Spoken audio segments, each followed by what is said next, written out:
E assim mesmo, descontraído, Silvio Santos falou para quem estava ali.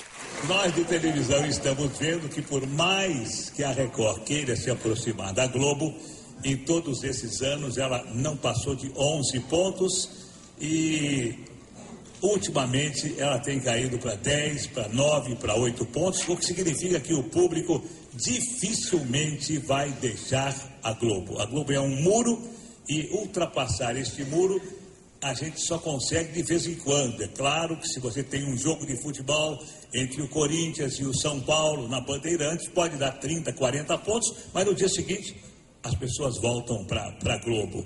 Enfim, a gente já sabe que lutar contra a Globo, na minha opinião, é impossível. É impossível.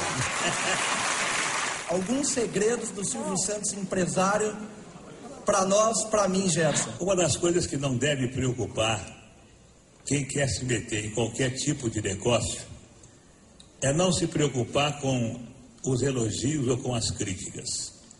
Se você vai entrar em qualquer mercado, não importa que esse mercado tenha um líder e que você nunca possa se aproximar do líder, se você não sonhar alto, se você administrar bem a sua empresa com os pés no chão, não se preocupando nem com o primeiro colocado, nem com o segundo, nem com o último colocado, se você fizer aquilo que a sua intuição manda e usar bom senso, deixando de lado a vaidade, você tem todas as possibilidades de conseguir o seu objetivo.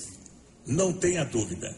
Só não consegue o objetivo quem sonha demasiado. Só não consegue o objetivo quem pretende dar o passo maior do que a perna. Só não consegue o objetivo quem acredita que as coisas são fáceis. Todas as coisas são difíceis. Todas as coisas têm que ser lutadas. E quando você consegue uma coisa fácil, desconfie, porque ela não é tão fácil quanto parece. Continue trabalhando, continue apostando na sua intuição, continue com os pés no chão e não se importe com o que a sua esposa fala, com o que os seus filhos falam, com o que os seus amigos falam, se importe com aquilo que você vive o seu dia a dia. Pelo menos foi assim que eu consegui, de camelô a ser banqueiro. A maior audiência histórica do SBT, se não me engano, foi na transmissão de um jogo de futebol em 1995, final da Copa do Brasil, Corinthians e Grêmio. E depois disso, o SBT nunca mais voltou a investir na transmissão esportiva. Por quê? Eu me lembro de um ano que eu tentei competir com a Globo e que a minha proposta tinha sido até um pouco melhor do que a da Globo.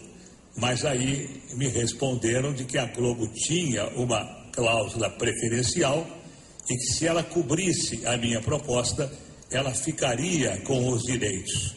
E depois dessa data eu vi que qualquer tentativa de se trazer o futebol para outra emissora que não fosse da Globo seria uma tentativa que não daria resultado. Eu criei as minhas filhas porque eu sempre sonhei em ter no Brasil uma vida como os americanos têm nos Estados Unidos. Eu sempre achei que a melhor maneira de se viver é se viver como um cidadão de classe média.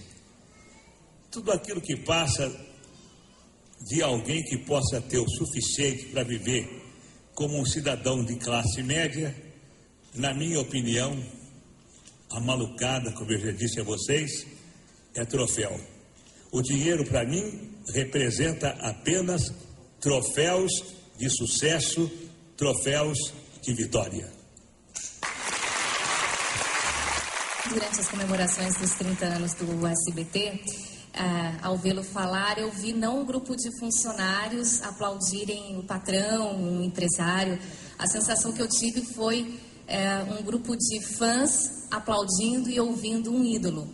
Você, Silvio Santos, se enxerga assim? As pessoas trabalham para você e te adoram. Não, eu nunca me preocupei com isso e eu até me surpreendo com a minha popularidade. Não, verdade, eu me surpreendo porque nunca foi objetivo meu e as pessoas de imprensa sabem disso. eu não dou entrevista para os meus colegas, eu não vou a programas dos meus colegas, porque eu acho que eu exerço a minha profissão.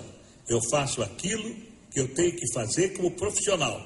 Se o SBT, se eu fosse funcionário do SBT, assim como... Bom, eu nunca fui funcionário, porque quando eu comecei na televisão, eu já alugava os meus horários. Mas se eu fui funcionário só da Rádio Nacional.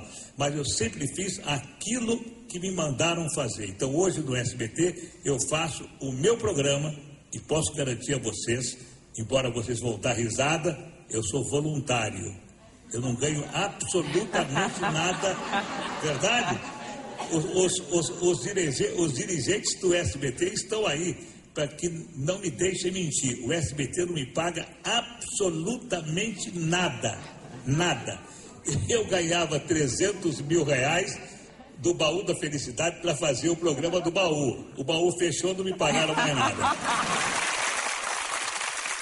Eu quero agradecer a vocês terem vindo e terem escutado toda essa minha história, porque o livro que o Arlindo fez, um grande amigo meu, ele fez por conta própria, e eu fiquei muito contente, porque o livro que ele fez de mim fez com que ele tivesse uma velhice um pouco mais confortável.